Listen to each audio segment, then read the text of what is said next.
Welcome back. It is Thursday, November 21st in the NBA, and my best bets are on the way for this short 4-game slate. But I found my favorite picks, and we're going to dive into them. If you are new, my name's Austin.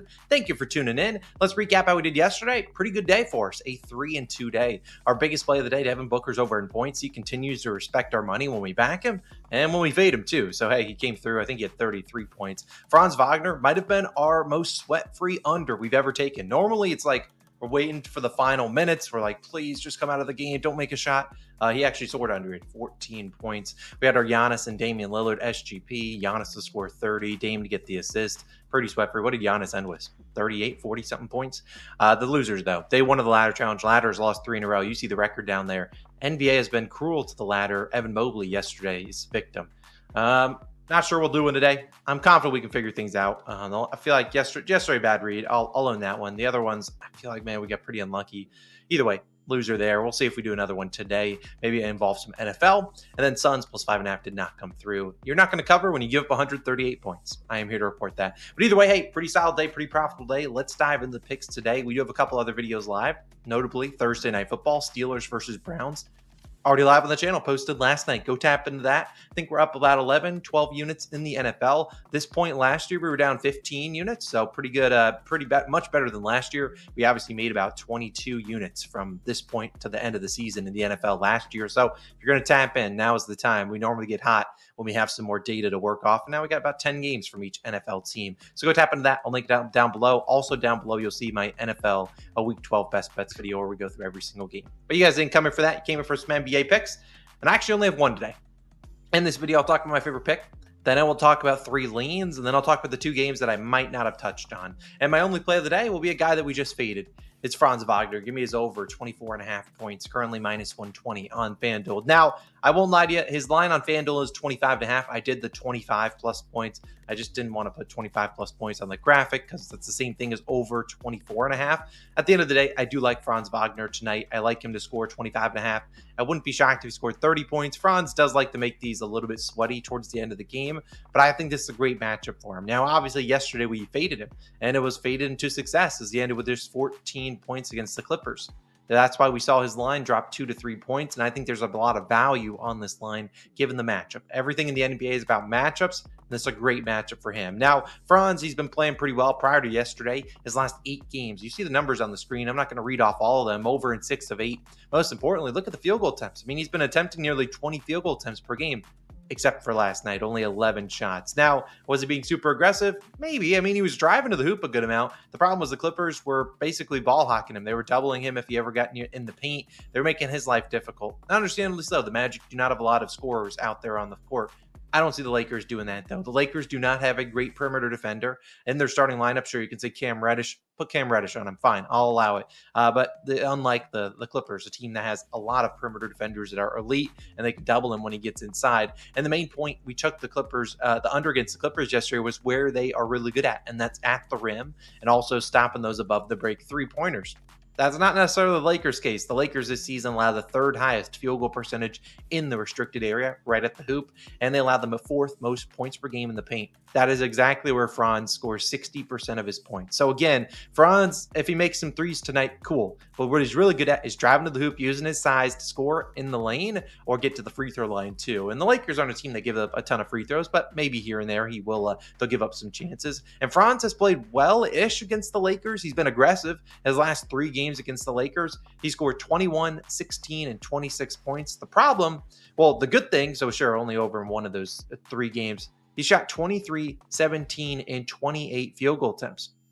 Who was playing in all those games? Paolo Banchero, who's obviously still out tonight. So even in games when Banchero was active, he was getting up 23, 17, 28 field goal attempts. He just wasn't making them. If that's the case tonight, I'll live with it. He's normally a more efficient scorer than what he has shown against the Lakers in his career. I think he shows up tonight, and I think you get a lot of volume, which is what we're kind of needing. We don't need Franz Wagner to rely on him to make 11 of 12 shots. That's just not going to happen. If we can get 18 to 22-ish shots, got to feel good about him trying to get to 25 points this season or over his last 20 games when Franz has attempted 18 plus shots. He's over this line in 15 of 20, and he's averaged 27.2 points per game in there. In my opinion, the 18 shots feels like a pretty safe floor for him tonight. Sure, you could say Austin only shot 11 times, the back-to-back, whatever. I think he shoots a lot tonight. I think he's pretty aggressive, especially coming off a down game where his usage wasn't too high. And they obviously lost, coming back into the same stadium against the Lakers. Feels like a tighter game, and I'm confident he gets at least 20 points tonight. I think he could easily go into the 25, 28, 30 territory. So Franz Wagner, we're buying the dip, which we caused the dip. I'll take his over 24.5 points as my only play of the day. Just a 1-unit play. Not going to force more on that, but I will put 1 unit on Mr. Franz Wagner to come through. Now, my rest of the video, we're going to talk about some lanes. Some things I've looked at, but maybe there's something in me that just feels not right. So I'm not going to pull the trigger on them, but I do like to talk about some other games, and I think you guys do enjoy it. Here's 3 lanes on the screen. The first one's LaMelo Ball's over in points. Second one, Cade Cunningham's over in rebounds plus assists. And the final one, LeBron James over in points. Now, none of these are official picks. I'm not probably putting any of my money on these. Now, there's a chance if we run a ladder that it does incorporate these guys and maybe some NFL guys as well. But I'll talk about why I'm not 100% there. LaMelo Ball benched at the end of the game last game. I think he steps up tonight. The problem is, I think his line at 27, 26.5 is appropriate. I think he scores 24, 25 points. Asking him to get those extra points, I don't love. Cade Cunningham's over that rebounds and assist line, and 6 straight games, something ridiculous like that. He's obviously has the ball in his hands. This is the Hornets defense. That's not great. Done a really good job rebounding the ball. Comes down to the assists. This is a Hornets team that gives up a lot of assists in their restricted area, and they really suck at the rim. So we should see Jalen Duren, if he can avoid foul trouble, have a pretty big night. And the final one, LeBron James. I haven't really taken a lot of LeBron overs, but if you look at the Magic, what do they do great? Defending opposing shooters. So Dalton Connect, I think you're a Mickey Mouse runs over, buddy. Not a Mickey Mouse run. He's obviously very talented, but how he scores is a lot of catch and shoot, above the break threes, just like Austin Reeves. Not really how you score against the Magic. They stay home on shooters. They force you to drive and beat them one-on-one. I would argue LeBron and AD are probably their best one-on-one guys. So I like LeBron to use his size tonight against this Magic team. I think he'll have to be forced into shooting more shots instead of passing it to some shooters. So I don't know if 22.5, I do like. That would be my second play if I had to do one. I just don't want to have both plays in the same game. Wouldn't be shocked if I add LeBron into a ladder challenge for like 15 plus points. I'm pretty confident he gets 15 or more. So those are my favorite picks, though. Let's dive into the other games I didn't talk about. Timberwolves and Raptors. I almost got there with Edwards. I almost did. I looked at his 3-pointers at 3.5. The Raptors have been a pretty good team at defending opposing teams, above the break 3-point action. So not the best matchup for 3-pointers for a guy like Edwards, but he did make 5 versus them earlier this season. Raptors props, I'm personally holding off of. Scotty Barnes is questionable. If he returns, that obviously throws a big wrench into what they've been doing the last few weeks. So I'll avoid Raptors props for now. I don't hate Edwards, but I'm just not getting there with them. And then as for the Jazz versus Spurs, count me out. I'm not betting on the Jazz. I'm just not doing it. I hate that team. I used to love them because they used to be pretty easy to predict where the ball was going. Now I hate them. Now Jordan Clarkson gets ruled out. Maybe you can count me more back in, but you got too many guys on that dang team that want to think they're the best player in the NBA. I mean, we got Sexton, we got Clarkson, you got Keontae George, Markkanen. Now you got John Collins. Filipowski wants to get in on the action. It's just like 6 guys, more like 5. Filipowski's kind of a bum. Not bad, but he doesn't get that much volume. Those 5, Collins, Sexton, Clarkson, Keontae, and Markkanen. Those are 5 guys that are just named. If they scored 20 points tonight, would you be shocked? Probably not. If they scored less than 10, would you be shocked? Not really, because it's just like you never know what you're getting from them. And as for the Spurs, they're down Devin Vassell, Victor Wembanyama.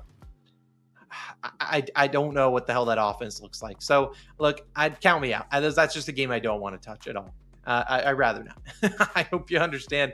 Jazz, no. And the Spurs, you can maybe look at a Castle line, but I'm just not there. I'm not there. The Jazz defense is so weird, too. You just don't know what you're getting from them. So, again, I'm just going to take Mr. Franz Wagner's over in points, call it a day, go 1-0. If I do have a ladder challenge, we'll see if it's in the NBA, NFL, crossover. We'll see. But the NFL game's not supposed to be a great one. It's supposed to be pretty rainy and windy, maybe snowy. Who the hell knows? But it's Cleveland, and you never know what you're getting there. But those are my picks. Hopefully you enjoyed. Tomorrow we'll have a much bigger slate because we have NBA Cup games, so those games mean a little bit more. But Franz Wagner, as for you, we need you to score 25 tonight. And as always, if you want to go check out my picks for that Steelers and Browns game, I'll link them here. Below it will be our NFL Week 12 best bets, where we go through every single game on the weekend slate. Have a great day. See you guys in the next one. Peace.